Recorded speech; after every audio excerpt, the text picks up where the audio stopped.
Hello, everybody, and welcome back to the 3DO Experience, the 3DO Retrospective Podcast, where we talk about all things 3DO, the 3DO company, the console, and everything in between. I am Bill, and this is Threk. How you doing, Threk? Bill, I am feeling easy, breezy, and beautiful, cover girl. How are you? I'm tired. That's my life. It's cold. I shouldn't even ask anymore because you're always just like, I'm tired. Everything sucks. Well, life fucking sucks. I'm like, it's probably fine. Yeah, it is. You're just being whiny, but that's okay. Get up early, tired, drive to work. I had the greatest combo going into work today. I had a guy who was driving too slow in front of me and a guy who was super impatient behind me, and I was stuck in the middle. I was like, this is great. Oh yeah, it's always the worst when I'm driving and I'm already going quite a bit over the speed limit as is, and then some dude whizzes by me because I'm too slow. I'm like, brother, if I'm going 85 and a 70 and that's too slow for you, I don't know what to tell you. Unless your wife's pregnant, you have no reason to be driving that fast. Yeah. I was going 100 this morning, and I had people passing me. So, yeah, that's pretty bad. It's pretty bad. Yeah, of course, you'd go fast, you crazy fuck. I don't even notice half the time. You racing fan, yeah, but I looked at him like, oh, I should probably slow down.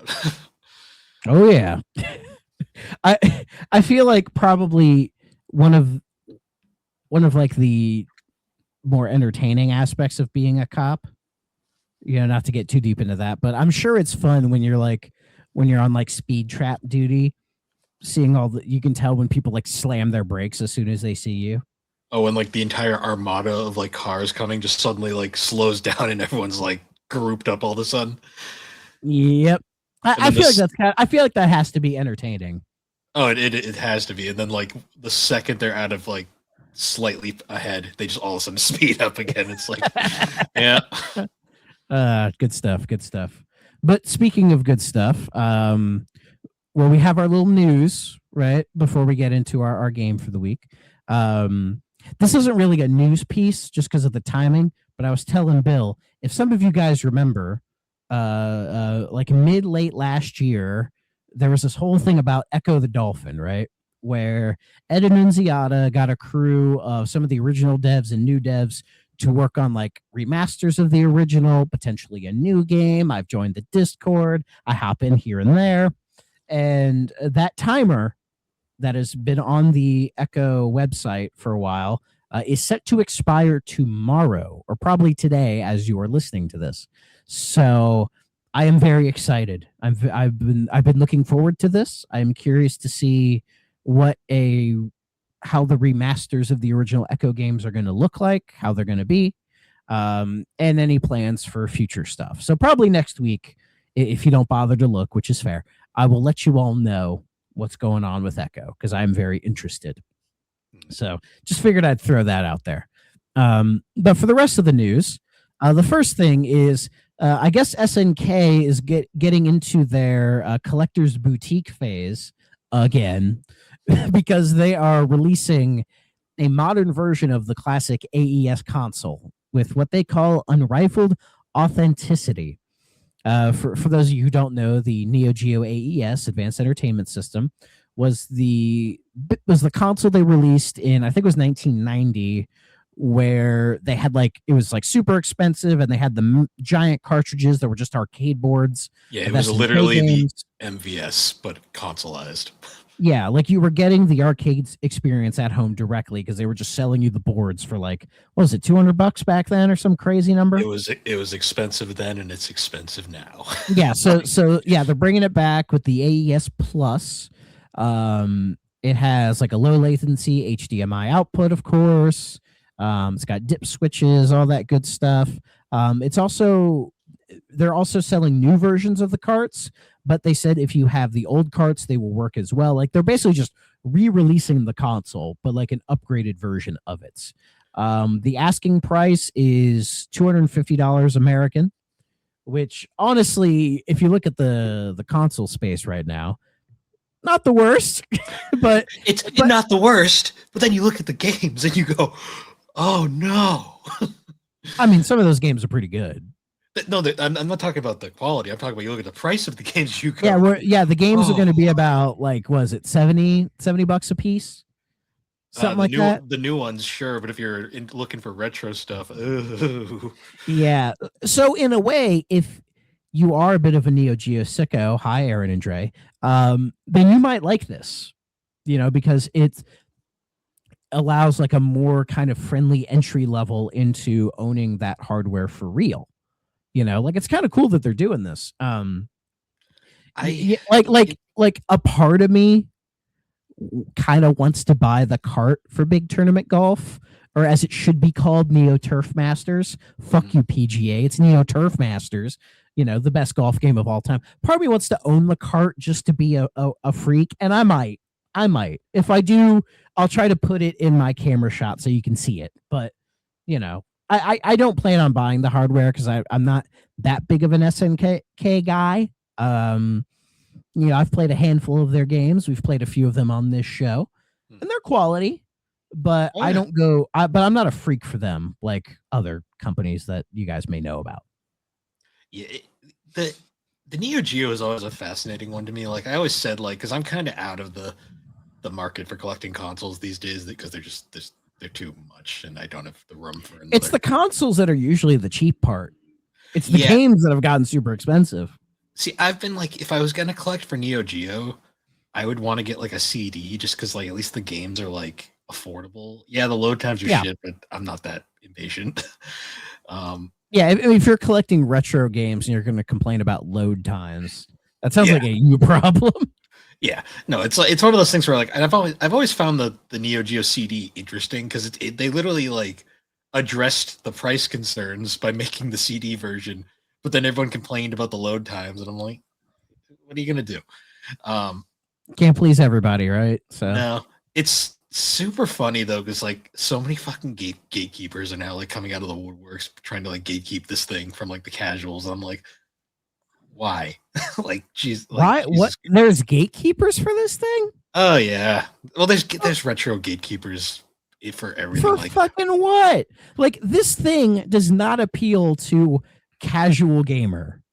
I guarantee you, like 90% of gamers don't know haven't even heard this, don't even know what this is, and probably don't give a shit. Like the only people who are really going to buy this are the SNK freaks and collectors.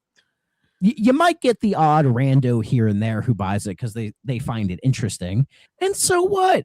Let them. It's a problem I've seen in the collecting space recently, like just in general. Like I've been to so many cons. Is it because the prices are getting high and they're getting mad at everybody for buying the shit when it's like, I mean, you guys are the collectors. Like, I feel like you guys are the ones who are spending all the stupid money. And I mean, if you're gonna get mad at anybody, get mad at all the fucking scammy, scummy resellers that are out there. Oh yeah, no, like I feel like they're more of the problem. I had at a con once. This like pissed me off so much, but I let it go. Freaking like I was chatting with some like new collectors and they were asking for like tips and stuff, and I was like, I don't really like to give tips, but I was just explaining some stuff, telling them like what's worth collecting, and some like collector got all pissed off. He's like, you're giving away secrets. I'm like, you are a fucking loser. Like Jesus Christ. Like secrets, eat my ass. Like, stuff like that. I'm like, dude, no one gives a fuck. Like it is a hobby. Don't ruin it for everybody. Like there's like legit people having fun. Like I hate like no fun police. And also collecting tips. The only collecting tips I would give anybody is be like, just buy what you're interested in. I mean, my usual collecting tip I give out is don't. So, I mean, yeah, the easy thing I would say would be just learn how to emulate. But if you're not willing to do that, then yeah, I would just say like, find out what it is you just genuinely want and try to get it without breaking the bank. Like it's really not that difficult. It's just like if somebody's like, oh, I just want to like collect. It's like, well, what are you interested in? They're like, well, I grew up with the NES. It's like, yeah, go get an NES, go get a handful of games. You're fine. You'll be okay, buddy. See, there's like the normal collectors who are like, I always tell them, I'm like, don't fucking like listen to it. Basically, I'm always like, don't take advice from collectors. Collect what you want. Like right there. Yeah, seriously. Just get what you want. Like, I mean, if you want to be a weirdo like me and collect Game Gear games, have a ball.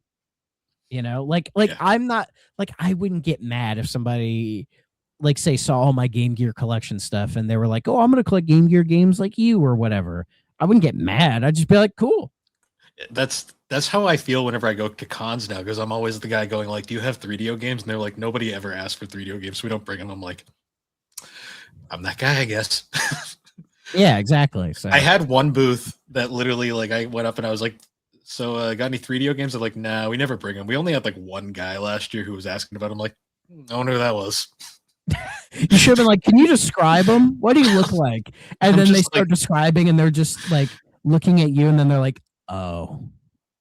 I'm pretty sure my response was, "Yeah, that was probably me," and they're like, "Oh, sorry." I Maybe get it. they'll learn. Maybe they'll learn for next year. No, I get why they don't, because the boxes are fucking massive. They're hard to move around and they're hard That to is true. display. So I'm always, and when they get literally one psychopath who's looking for them, who generally doesn't buy all of them anyways because they're too expensive, it's And not you fair. already own most of them that you wanted anyway. Yeah, it's that's why I get it. But Yeah. it's So. the collecting scene is a dumpster fire lately, unfortunately. Yeah. People are fucking weird and stupid about it. Like I think the problem is so many people now collect games purely as like an investment or like a monetary value. I And hate I the think that industry. those are like the shitty people who are being crappy about it because they're just it's like, dude, so you're only collecting these games because you think they'll be worth something in the future, not because you genuinely want to own them and Oh, like play the worst them. is when I used to buy like a sealed game and they'd always like, "Don't open that. You're gonna ruin the value." And I just looked in their face and opened it in front of them. I'm just like, "Fuck you," and just move on. I'll say there's at least one, maybe two games I own sealed, but I mean, if I'm buying it sealed to have it sealed, that's one thing. But when I'm buying a yeah, game to play it and they're like, "Don't open it," and I'm just like, yeah. I mean, there are games I have bought sealed just because they were cheap to buy used and like still brand new. It's like, yeah, sure, why not? well, it's like like my like going back to Game Gear, there's a few CIBs I have that were sealed. Hmm. And I opened them because I'm like, fuck you. I Yeah. want to open this. So The only sealed I'm game I not planning on selling these in the future. I'm yeah, planning on just that's owning them. that's my So I thought. don't care. Like the only sealed game I currently own is I have a sealed copy of Clax on 2600, and the only reason I haven't opened it is because there's like no reason to play that version, and if I really want to play it, I can just play it on the Atari Anthology. So Bill, that might just be the most Bill item you own. see, A I bought sealed it. copy of Clax for the Atari 2600. What's funny is when I bought it, the description didn't say like sealed; it just said in box, and I was like, "Oh, cool!" And it showed up sealed, and I was like, "Oh, Even well, better. I don't plan on opening this," and I just like it's a display piece now. Yeah. And then by extension, like the most thrack thing I own is a sealed copy of Dragon Quest XI, sealed for the Xbox One. Because I already own it digitally. So I have no reason to open it. So yeah. And I own it for Switch as well. So anyways, that's a very good game. But yeah, that Neo Geo thing, it looks neat. I'm sure the couple hundred people who buy it will have a fucking blast with it. And they can have their fun. And I you really can don't find care. you can find totally legal carts that have many games on them. So To be fair, if you want to play SNK games, they've all been like re-released on like everything. oh yeah, Like these games are not rare or hard to find. Like if you want to play Metal Slug, just whatever console you have, modern console or PC, type in Metal Slug on like Steam or whatever. You'll find it. oh yeah. It ain't hard. So it's not like these games are like rare or impossible to find. That would be different. But Yeah. I know, like back in the day, like especially for like because there used to be people that would buy MVS cabinets and then they would just have them. There would be tons of these because a lot of those MVSs were like 4 board games, like you could put 4 different carts in. Yeah. And a lot of the time, like there was like these totally legal multi-cart carts, which basically just had like 1,000 games per cart, and you just be like, stick that in there, and then you're good to go. Yeah. So like if you only care about the game and not necessarily owning it or owning the most legitimate way, brother, like you have your other ways. So anyways, so that new Metro game got unveiled, Metro 2039. We had that showcase Thursday last week and it looks really, really fucking good. It was a like we had a little trailer, a little bit of gameplay. The whole thing went for about 20 minutes, kind of in and out. And the development team talked about like the struggles they've had since the invasion of Russia into the Ukraine, because that's where 4A is based, and how that war has been a big influence on them with making this game. Not remotely shocked. And they detailed like some of the story bits in the game and everything. And all we have as far as a release date is winter of this year. So I'm so glad it wasn't Shadow Drop, because I was worried about that. It is not coming into Game Pass like I predicted, but that's okay. I'll most likely buy it when it comes out anyway. So that just means I gotta play Exodus sometime this year to catch up before I play it. But it looks really good. I'm very excited. Bill, I know you're not really a Metro guy. You're not really a shooter guy either. I like my shooters, but I'm not like a diehard shooter guy. I played a bit of the first Metro. It was fine. It's a series that I can appreciate, but I've never been a diehard fan of. Yeah, it's very the series is worth playing from like a storytelling perspective, because it is a very uniquely told story. So it is worth your time. That's what I saw with the first one. So yeah, so good stuff. I'm very excited. So continuing in the worst kept secret in gaming right now, I'm glad they're leaning into this. Assassin's Creed Black Flag Resynced is getting its big reveal on Thursday, April the 23rd, where they're going to be doing like a big trailer and unveiling, the game officially, basically. But there have been leaks already. Like, people have leaked bits of the trailer and screenshots out there. I've looked at them all just because out of curiosity. The little bit I saw, it looks really good. Like, I'm very, like, they kept the same sort of feel of the original, but it definitely is upgraded graphically. But it's not trying to look like the most super modern game ever.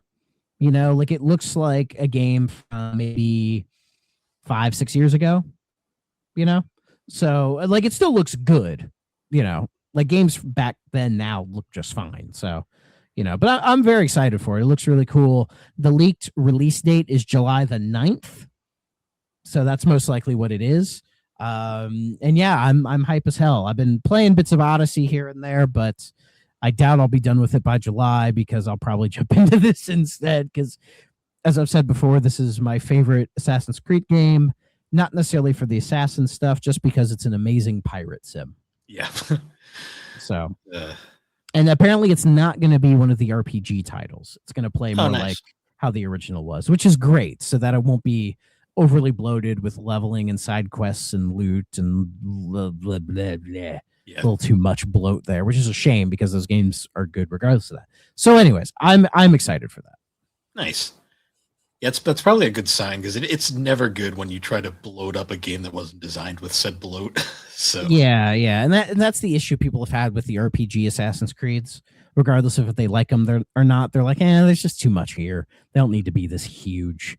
So, but I guess the guy who like took over the Assassin's Creed franchise in Ubisoft, like the guy who's leading it now, was the creative director on Black Flag, like the original version. So it sounds like it's in good hands.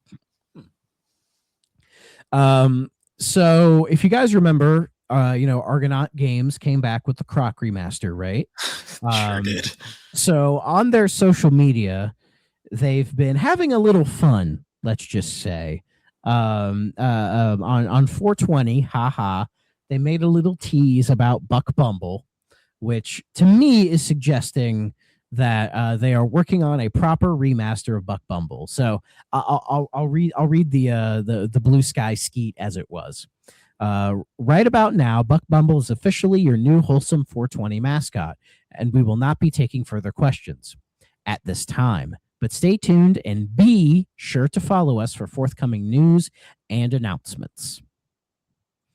So yeah, it sounds like to me they're doing the thing, and then they had a little video, different kind of buzz, and they're playing the song. We all know the song at this point. So I don't think most people know about the game. Exactly. And then And then also for National Haiku Day, they did a little tease of I Ninja, which got me hype as fuck. So they may have read my email because I did send them an email about I Ninja. I never got a response back, but please, I Ninja Remaster just for me, nobody else. I'm That's the one I'm excited for. I'm really curious if they do re-release Buck Bumble, if people will actually buy it. Oh yeah, they will. They will just for the memes. It's such a meme. Like all the people that meme it have never played it, and like most people No. don't even realize it's a fucking rail shooter. like it's not really a rail shooter. Well, it's a 3D shoot 'em up ish kind of. Yeah, it's kind of like Army Men Air Attack. Yeah, it's kind of. But you're a beat. I shouldn't say rail shooter. It's more of like the all range mode from Star Fox 64.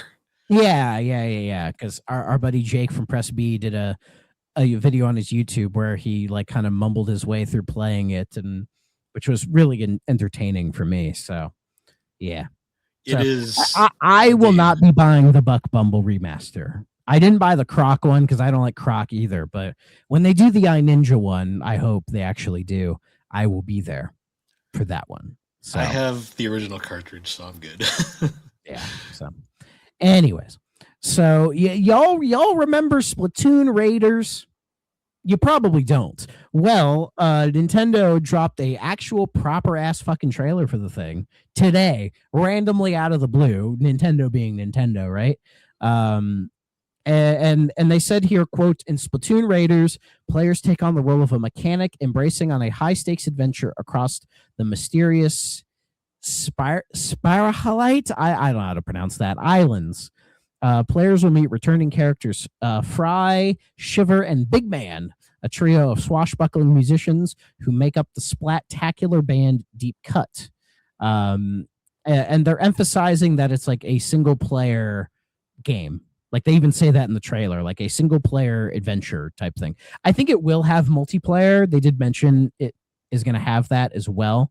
So, but I mean, the trailer looks a little interesting. You know, I'm curious to what a single player focused Splatoon game could be, because I remember when Splatoon 3 was coming out, people were really hoping they would put more of an emphasis on the single player stuff, because I think the Octo expansion in 2 had that, and people really liked that. So I think people were hoping for a more story-focused 3, which I don't think happened. Like, not in the way that people wanted. So it looks like Raiders is going to be like their attempt at doing that. So, and I guess it's only going to be like $60 or $50. So I'll probably give it a shot. It comes out July 23rd. Okay, so they even dated the thing. So, yeah, it might be a like a wait for reviews kind of thing. Yeah, that's kind of how I am with most games these days. Fair enough. Yeah, people are talking about the Gothic 1 remake, and it's like that's probably a game I should wait to see if is worth my time. Yeah, like the only like game I've kind of like been peer pressured into recently is like Pokopia. How is it? I spent like literally 5 hours watering grass. It didn't accomplish anything because it's one of those games. But did you love it? I'm having fun with it. It's fun. It's just it's one of those games where I'm like, I need like time to play this. I just don't have time. Yeah. So fair enough. But yeah, we'll check in on Raiders in a couple months. Our last 2 bit of news comes from Xbox again. I know. But this one's big. Xbox is cutting the price of Game Pass. So it was about a week and a half ago. The new CEO, Asha Sharma, had said that, like, you know, Game Pass, you know, is too expensive, and they're looking at ways to potentially lower the price in the future. And of course, people threw in all of their, you know, talking points or ideas that they had about it, right? And I didn't think this drop would happen this soon, to be honest. But basically, like, Game Pass Ultimate is normally, you know, $30 a month, but it is now going down to $23 a month.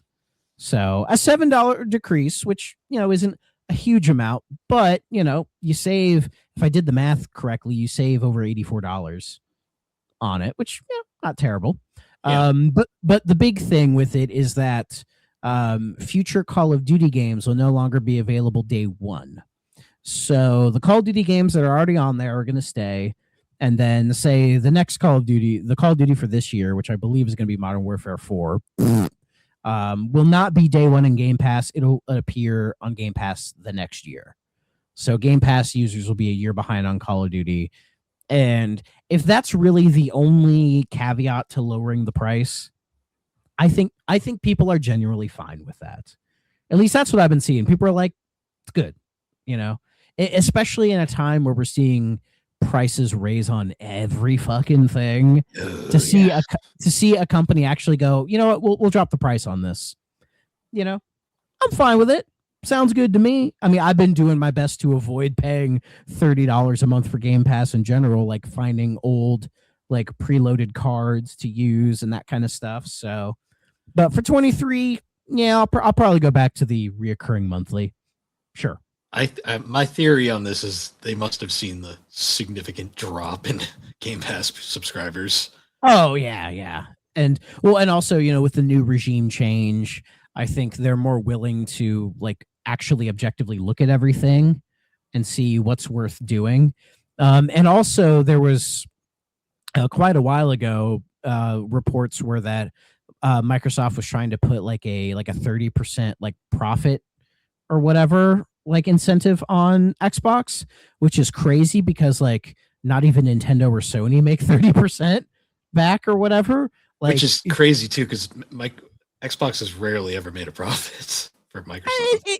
It's been doing better. It's been better, but it's still like it's not really their focus. No, it has become a bigger chunk of their business over time, and I think them getting rid of that 30% is allowing them to do things like cutting the, you know, dropping the price on this stuff and all that, because they're like, this is unrealistic. Like even the biggest gaming companies don't make that kind of, you know, profit, you know, so why the hell should we, right? Which is fair. So, you know, hopefully this leads to other good things. We'll see. So, you know, hopefully. I mean, and they probably also saw that like putting Call of Duty on Game Pass didn't drive up subscriptions like they were hoping. So no, well, because Call of Duty like, players will buy the games regardless. Well, yes, but they saw that probably Black Ops 6 and 7 got a lot of people in because they were day one on Game Pass, but I'm sure the lost revenue that they saw wasn't necessarily people who would have bought it for $70 at launch anyways. Like when I played Black Ops 6 on Game Pass, like it wasn't because I was like, oh, I'm saving the $70. It was like, oh, it's there, I'll play it. You know, because that was before I had done my crazy Call of Duty bullshit. So yeah, I'll probably be paying full price for Modern Warfare 4 when it comes out for the pod. So I'll deal with it. But you know, I'm fine with it going down in price. But they didn't change anything else. That was the only one thing. Though there are some things some people have thrown out the idea of like you could pick and choose which like perks you want to have. Like say it's like you want to get rid of Fortnite Festival and save another $5 or something. You know, like we could do that because that'd be nice. I don't give a shit about the Fortnite stuff. Yeah. If I could take that off and save a couple bucks, I would. But you know, that might be a little too much because of like, you know, contracts and everything. Who knows? But still, I saw that and I was like, oh, nice. You know, not Microsoft not shooting themselves in the foot for once, trying to do something a little better. So we'll see. And then the last thing is on the 23rd, we're getting our next ID at Xbox show, which is like Xbox's like indie direct, basically. So the games that they highlighted they're going to feature are Mistfall Hunter, There Are No Ghosts at the Grand, Aphelion, Solo Leveling, Arise Overdrive, and then, of course, a bunch of other stuff. Aphelion and Ghosts at the Grand, I know, are two Game Pass games. Like Aphelion is coming out fairly soon, and that game actually looks interesting. I might give it a download on Game Pass. And No Ghosts at the Grand is like that weird, like puzzle indie thing that they showed at the June showcase last year.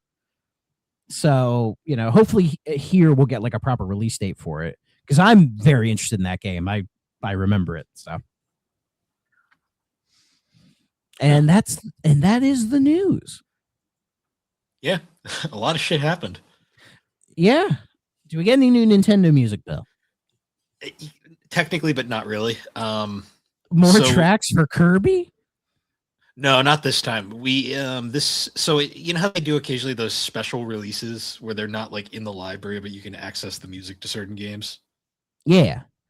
They did a special release for Tamagotchi Life Living the Dream. So Oh, okay. if you're like Alex or Aaron and you've given up your soul to that game, um, good for you, I guess. Yeah. I did enjoy all of the Tamagotchi life memes back in like the 3DS days. Oh, and Seeing what people did. Those were good. I had a good time watching those.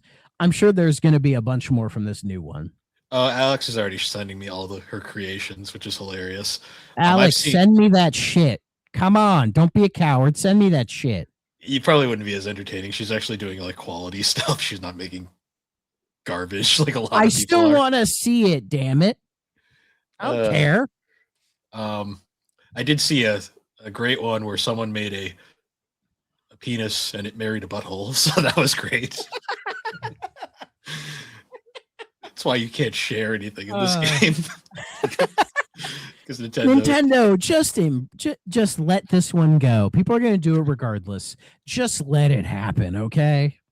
Yeah, but they never will. Anyways, Jesus Christ. Good stuff.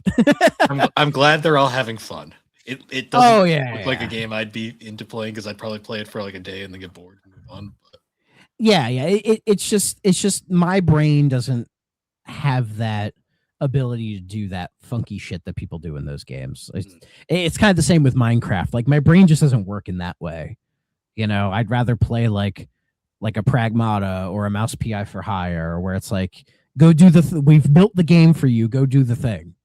You know, like that's better for me. Minecraft is a game that I really enjoy, and I always think I'm creative, but then I watch like Lucy play it, and I'm like, I'm not creative at all. Like, not all of us have interior design degrees, so I just watch what she does. And I'm like, Jesus, like I'm not. Oh yeah. I couldn't. I just couldn't. I would get sick of it after like 10 minutes. So yeah. Yeah, no music. Well, we are talking about music, but no Nintendo music. Indeed, we are. Today we are talking about. I wouldn't necessarily call this a game. It's a experience. Yeah. It's a piece of software. Now, I think we had mentioned before that the 3DO is one of those consoles that, well, it has games. It also has a bunch of like software that you wouldn't really necessarily call games. And this is I think the first one that we're properly covering, called C.P.U. Bach, or Sid Meier's C.P.U. Bach. Yes, that's Sid Meier. Yep. It's described as an interactive music generating program designed by Sid Meier and also Jeff Briggs, who I believe founded Fire Access with Sid Meier after he left Microprose. That's a whole thing. And he was the primary composer of the original Civilization. Yes. And I've never played Civ 1. I've only played Civs 5 and 6 and Revolution. I've only played Civ 4, and he also composed Civ 4, but that was also the last one he composed, apparently. Yeah. So, but this game is not Civ. It is. No. So basically, this game is designed to just like generate Baroque music, and in the style of Bach, but not that Bach. The one you're probably thinking, Johann Sebastian Bach, which, you know, is an influence. You hear toccata and fugue in here.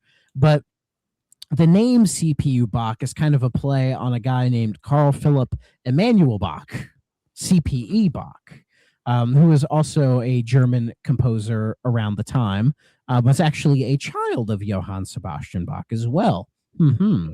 So just kind of playing upon that. And, you know, it's an interesting little piece of software. It's not like Mario Paint where you can make music. Like, no, you can kind of like you can set parameters. It's not so much you're making music, it's more the 3DO is generating music, like with a very rudimentary early AI, kind of, in a way.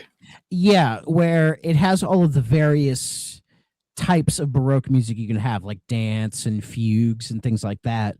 You can set like the instrument or instruments or whatever, and you kind of set it up, and then the game will just generate it for you, and then you can just listen to it basically.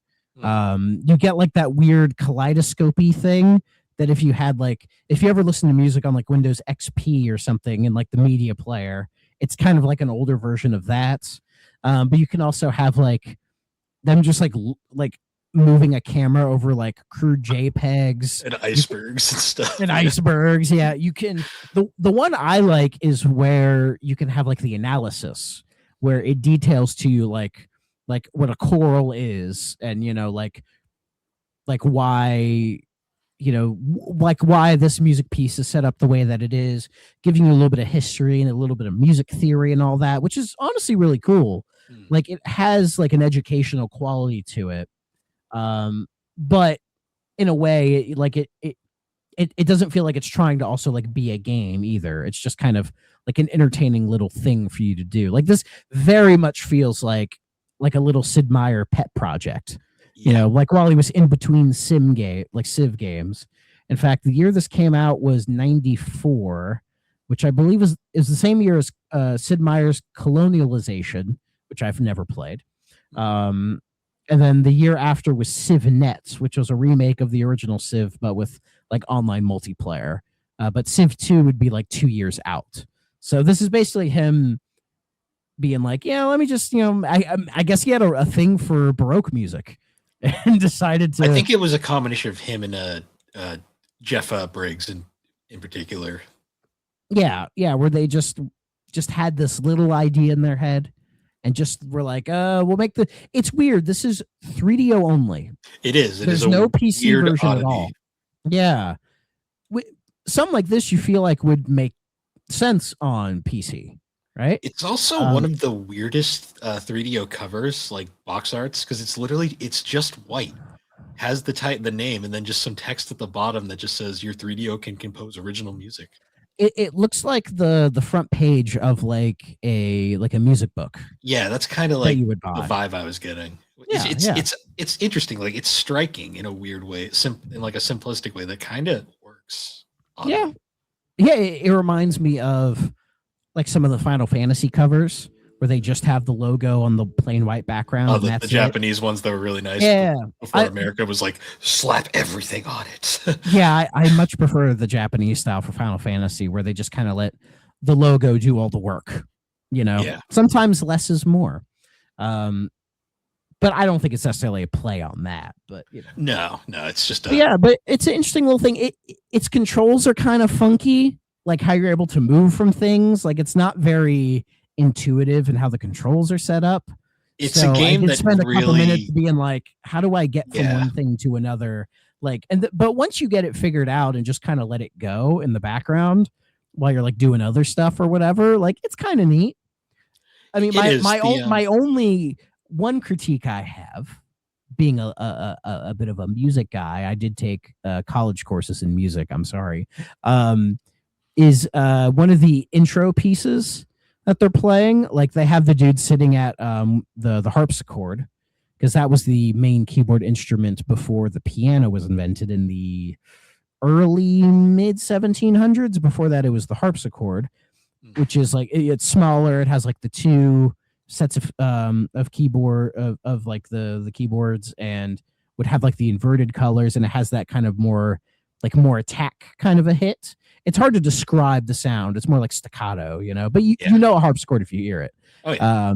But what he's playing, it clearly sounds to me like a MIDI piano. And I'm like, guys, the piano technically wasn't a fucking thing yet. There are some late era Baroque pieces that are on piano, but there's not that many. It was usually like the harpsichord or like, the big pipe organs. That was the main stuff that Baroque music was composed for back in the day. Yeah, that's like the one thing about this game that might be a turnoff if for anyone who's like interested in this, is the midis are a little rough, but for the time that's what they were. If you're not like super picky, they're fine.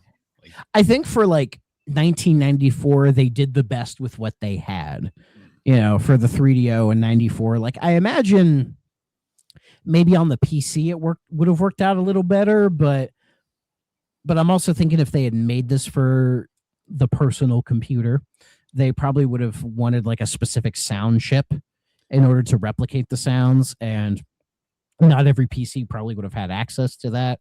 Whereas on the 3DO, they're like, oh, we can have the set and everything will be fine. So maybe that's why. I'm not quite sure, but you know. It's kind of crazy because like the way the game works is essentially just generating like Bach style compositions, like using its weird algorithm, and then just kind of like you can like kind of just slightly influence them by like your little choices, and it will create a piece, like a music piece, and then that music piece just kind of exists. And if you don't save it, once you turn the game off, it's just gone forever. Oh yeah, yeah. There's no way to like save any compositions or store any where you're like, oh, I like that one. You should keep that kind of a thing. It doesn't have that, which is a shame.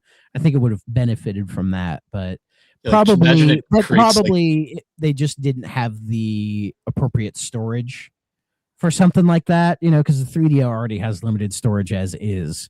So I imagine trying to store like music files on this thing probably just wouldn't have worked out, when notoriously music files are always pretty large, even yeah, back in like the cartridge days. Like David Wise has talked about when he was composing for Donkey Kong Country, how he had very little space to work with. So the fact he was able to create what he did on such small space is testament to his brilliance. So I could yeah, imagine it would be just as difficult even on here. yeah. Just think like Nobuo Uematsu, how he got Chrono Trigger 6 and 4 on those cartridges.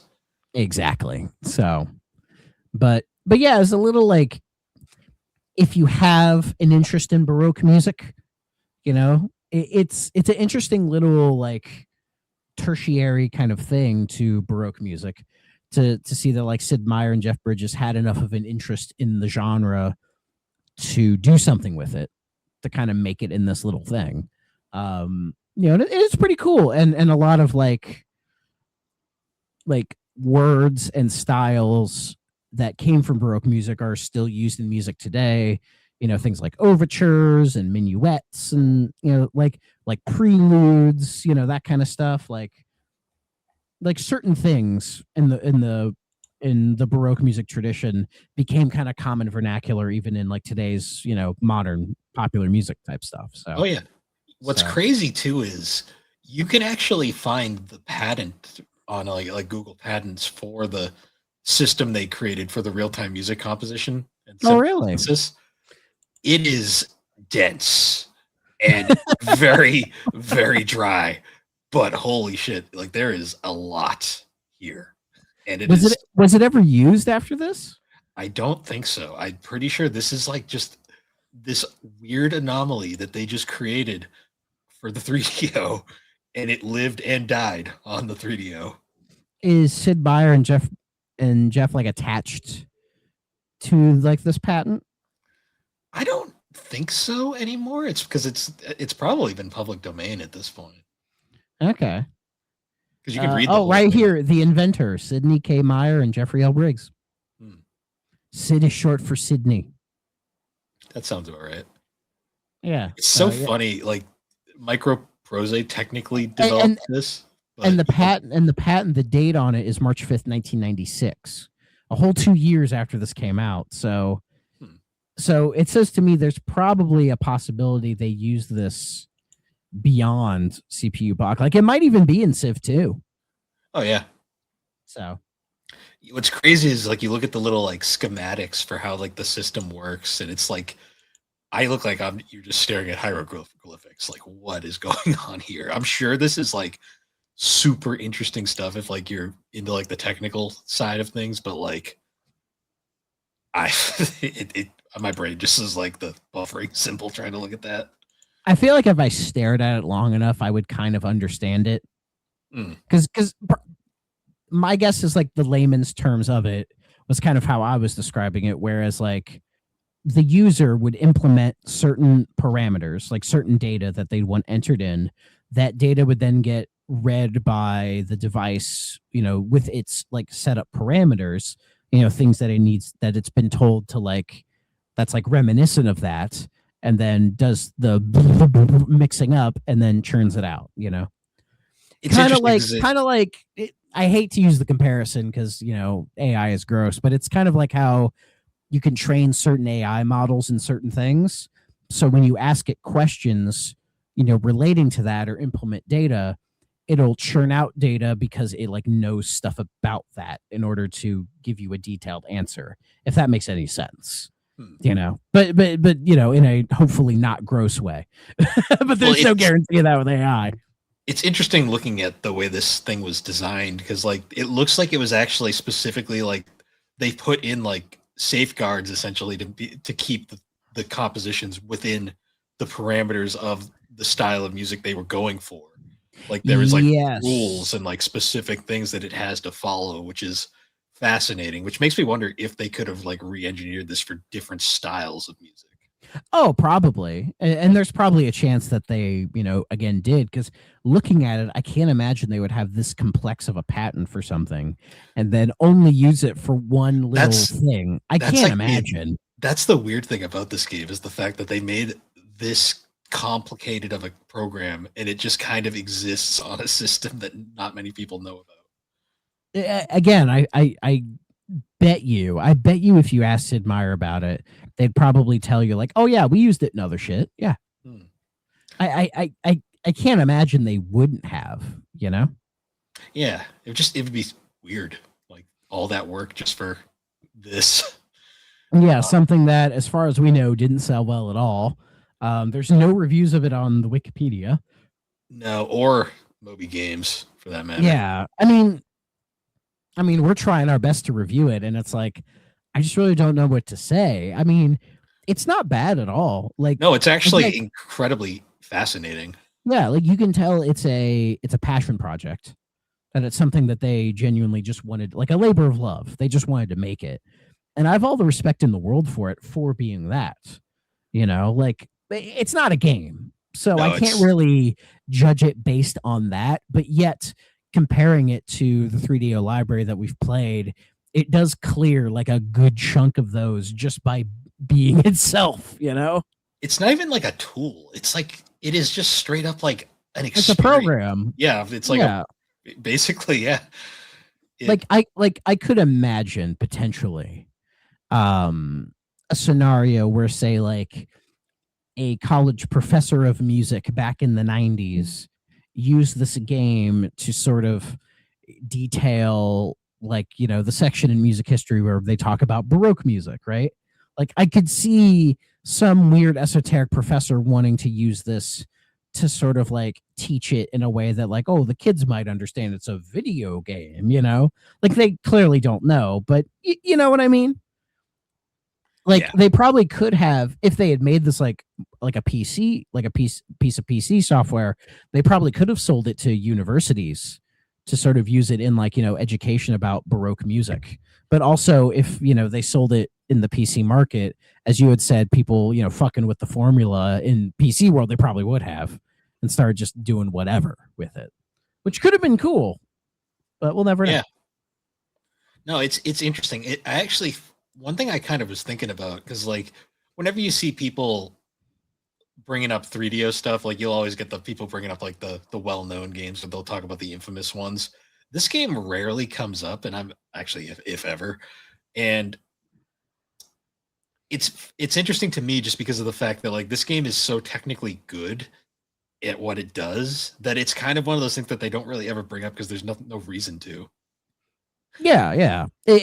And also by extension, when people talk about Sid Meier, who's one of the all-time legends in video games, right? Like how many dudes in video games like put their name on games in a way that just like it just like you don't think of Sid Meier as like a person. You think of it as like a franchise. Sid Meier's Civilization, Sid Meier's Pirates, Sid Meier's C.P.U. Bach, Sid Meier's Panty Raid, or whatever the fuck, right? Like it's just like an IP idea, Yeah, it's where you don't think about the guy, but like, no, he's a guy. He exists. He's still around, still making games. Civ 7 came out, what was it, like last year? yeah.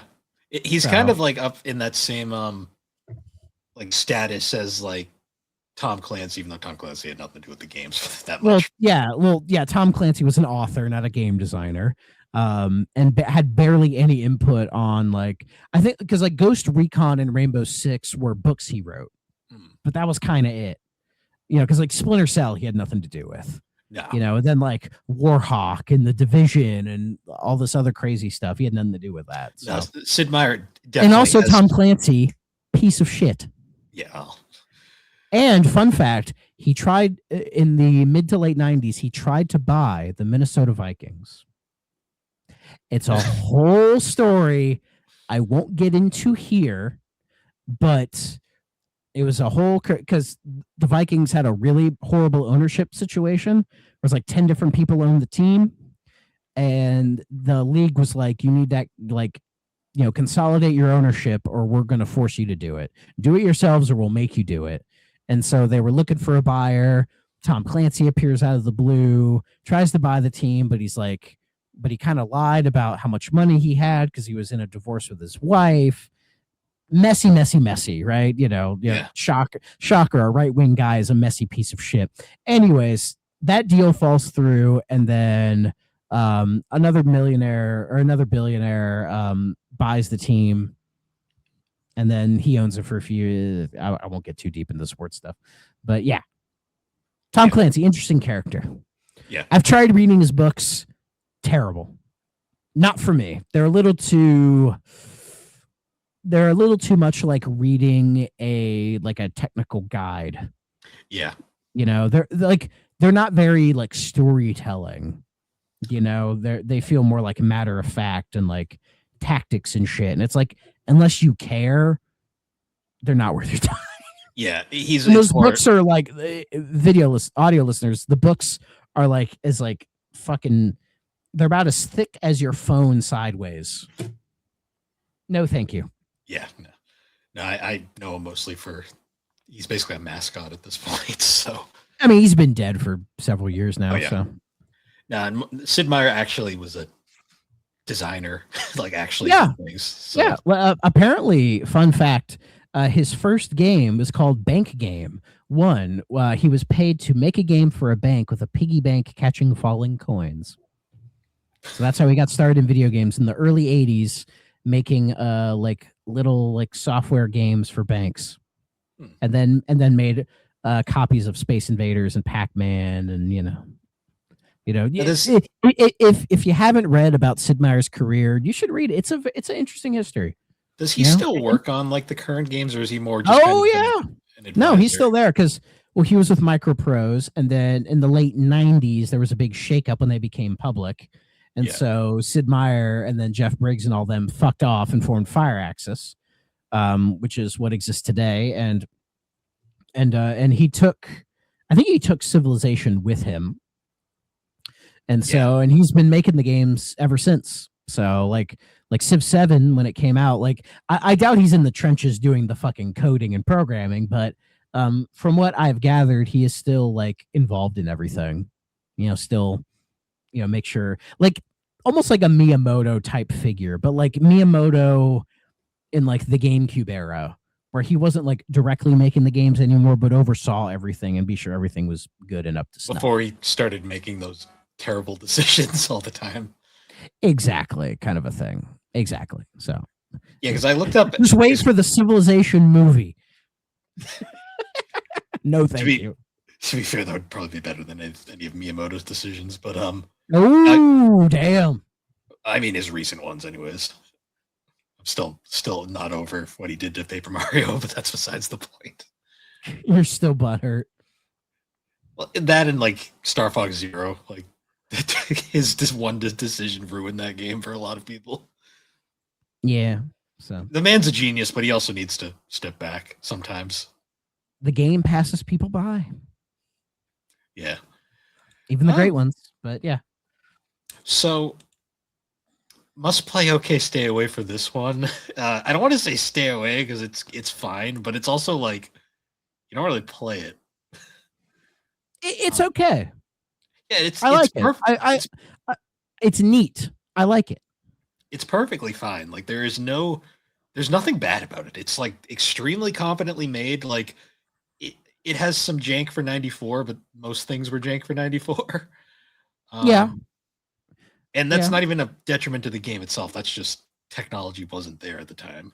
yeah, yeah. Um, So, and you can tell that like Civ One was such a big hit for Sid Meier, and it was a huge hit oh yeah, that he used that success to just sort of try all different kinds of things, like if you want to go down the Sid Meier rabbit hole, there's Sid Meier's Gettysburg, there's Sid Meier's Sim Golf, there's the various versions of Pirates, Railroads, Ace Patrol, Starships. Hell, their company made Marvel's Midnight Suns, if you remember that game. So, so I feel like the in between Civ 1 and Civ 2, he just was throwing all kinds of weird ideas out there, just seeing if anything else would stick. And then he went back to Civ, and Civ 2 was an even bigger hit. And he's like, well, that's what I'm doing. And that became sort of the tentpole release for him and the companies that he worked with. hmm. Apparently he also worked on the Magic the Gathering game. That's Oh, interesting. yes. Yeah. So, yeah. And I think it was a couple years ago he made like, it was like called Alpha Centauri, which is sort of like Civ in space, Oh which is yeah, funny to say because Civ, if you play it long enough, you actually do go to space. Like if you play Civ like a game of Sim for long enough, you can develop like space travel and go up to the fucking moon. So it reminds me of like Spore. If anyone remembers Spore, oh I never forget Spore. I played the shit out of Spore back in the day. Yeah, yeah. Uh, I think the most recent one I'm thinking is Beyond Earth, I believe is the one I'm thinking of. That was like more recent. So yes, but yeah, cool stuff. Sid Meier's an interesting guy. yeah. No, he's definitely like one of those like video game rabbit holes where like you learn the more you learn, the more you're like, wow, like Yeah, and you may fall into the hole of being like, let me play a Civ game, and then you're like, oh shit, 8 hours have passed. What the yeah, hell? yeah. That's why I played Civ 4 and I didn't play any others because I was like, this is great, but I don't have enough life for this. One of these days, I want to play like all the Civs. Like go back to Civ 1 and give it a try. Hmm. See how it plays by, with a more modern perspective, and then just kind of go through all of them. Because I played a bit of Civ 5. I liked Civ 5. Civ 6 I thought was really good. Civ Revolution on like 360 is probably my favorite. I like that game, the way they like simplify Civ for like a console player is really well done. It has a little bit of a barrier to entry, but once you just kind of let the process go, you're like, oh, okay, like what helps Civ work as well as it does is that it's turn based. Yes. Because real time strategy for me is like a toss of the dice if I'm gonna like it or not, right? But with Civ or with any like turn based stuff, it's like, oh, I can take my time and sort of and try to plan what I'm doing, and it allows you to kind of play the game at whatever pace you Hmm. like. So it, See, it makes it makes it easier for you to get into it. Civ is a series that I always kind of like paralleled with like Sim City, even though they're completely different kinds of games.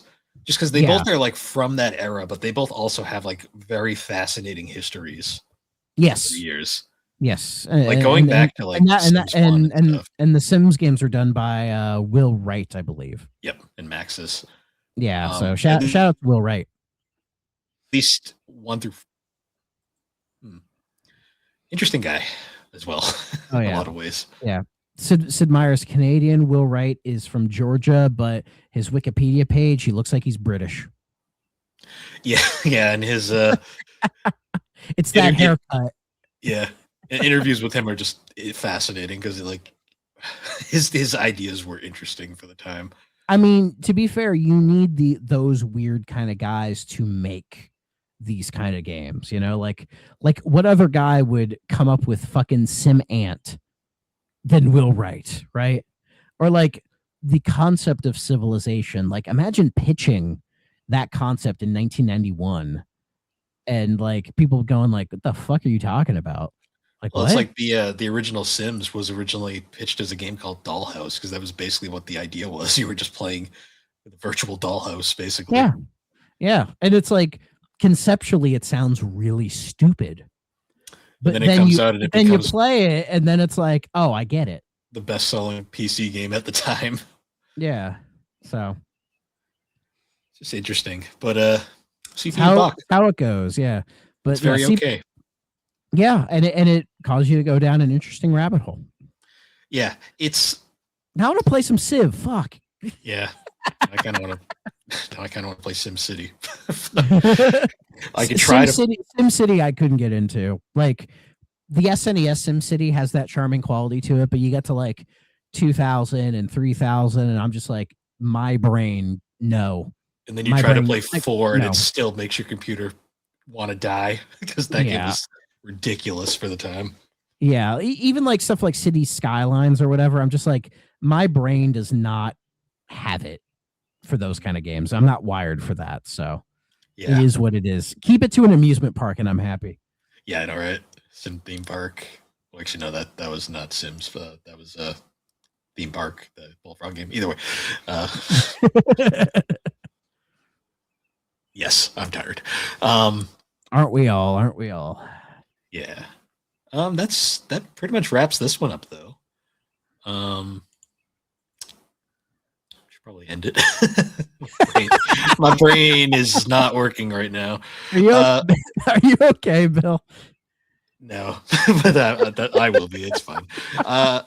Once again, guys, thank you for joining us on the 3DO Experience. You can find the 3DO Experience all the podcasting platforms. Check us out on the Superpod Network. Awesome site. Lots of great podcasters, videos, blogs, all sorts of fun stuff over there. Our good friend Tommy Favre started another podcast. Yes. Retired podcaster Tommy Judge Brett has decided to start another goddamn podcast. The Brett Favre of podcasting. My God. Well, he's a Vikings fan like me, so it makes sense. This is his Vikings. Yeah, his Vikings era. Oh, I'm so sorry. Then Tommy and Grant is his New York Jets. I'm so sorry, Grant. That's bad. Tommy should just like start a podcast with Aaron and call it Superpod Saga. Bring it back. Just go full circle at this point. Do like the soft reboot. Yeah. That would be funny. But yeah, check out all those awesome shows over there.